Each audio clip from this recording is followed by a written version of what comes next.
अब आप श्रवण करेंगे कृष्णा भगवान की दाव गिरी पान की कहानी।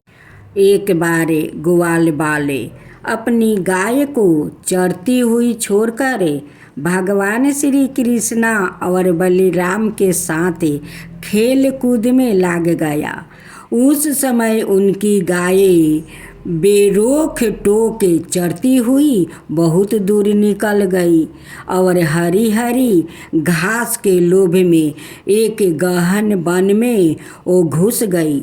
जब ग्वाल वालों ने देखा कि हमारे पशुओं तो कहीं पता ठिकाना ही नहीं है, तो उन्हें अपने खेल कूद पर बड़ा पछतावा होने लगा। बहुत प्रयास करने पर भी वो अपनी गाय का पता न लगा सका। गाय ही तो ब्रजवासियों की जीविका का साधन थी। उनके ना मिलने पर सभी ग्वाल बाल अचेत से हो गया। फिर वो गौओं के खून का निशान देखते हुए और उनका पता लगाते हुए आगे बढ़े। अंत में उन्होंने देखा कि उनकी गाय सड़क नोड के वन में रास्ता भूलकर डकर रही है। वो सब गायों को लेकर लौटने लगे। उस समय सारे ग्वाल वाले बिल्कुल थक गए थे। उन्हें जोर से प्यास लगी हुई थी। इससे सब के सब व्याकुल हो रहे थे। उनकी यह दशा देखकर भगवान श्री कृष्णा गायों का नाम लेकर पुकारने लगा। गायें अपने नाम की ध्वनि सुनकर हुंकार भरने लगी।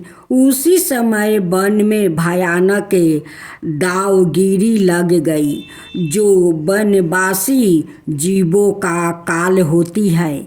बड़े जोर की आंधी चलकर उस अग्नि के बांधने में सहायता देने लगी। सब और फैलती हुई वो प्रचंड दावगिरी वनवासी जीवों को भस्म करने लगी। चारों तरफ जीवों की चीख पुकार से कोहराम मच गया।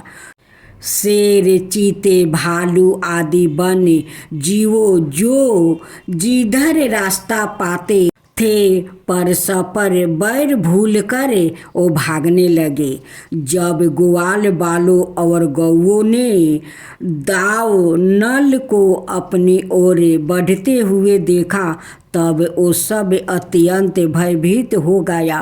मृत्यु से भयभीत ग्वाल वाले भगवान श्री कृष्णा बलराम को घेर कर प्राण रक्षा की प्रार्थना करने लगे। उन्होंने कहा, प्यारे श्री कृष्णा, हम सब तुम्हारी शरण में है। हमें दाव नल से बचा लो। ओ हमें जलाना ही चाहता है। हमें जल्दी बचाओ।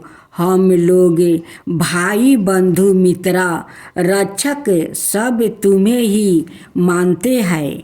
श्याम सुंदर, तुम्हारे सिवा कोई भी हमारा रक्षक नहीं है। हमें केवल तुम्हारा ही भरोसा है। अपने शाखा ग्वाल वालों को दीन वचन सुनकर श्री कृष्णा ने कहा, मित्रों, चिंता मत करो। मैं तुम लोगों की अवश्य ही रक्षा करूँगा। तुम सब अपनी आंखें बंद कर लो। भगवान की आज्ञा सुनकर ग्वाल वालों ने बहुत अच्छे कहकर अपनी आंखें बंद कर लिया। उसके बाद भगवान श्री कृष्णा ने उस भयकुंडर दावगिरियों को पी लिया। जब ग्वाल वालों ने अपनी आंखें खोली तो अपने को बट वृक्ष के पास सुरक्षित पाया। इस प्रकार अपने आप को और गौओं को दावगिरी से बाचा हुआ देखकर ग्वाल वालों को अत्यंत ही विस्मय हुआ। वो सब श्री कृष्णा की बार बार स्तुति करने लगा। ग्वाल बालों ने भगवान श्री कृष्णा के इस अद्भुत कर्म की चर्चा अपने परिवार में की। सभी गोप मोहन की इस अनोखी लीला से आश्चर्यचकित होकर उन्हें कोई बहुत बड़ा देवता मानने लगा। ये कहानी यहाँ पर समाप्त हुआ।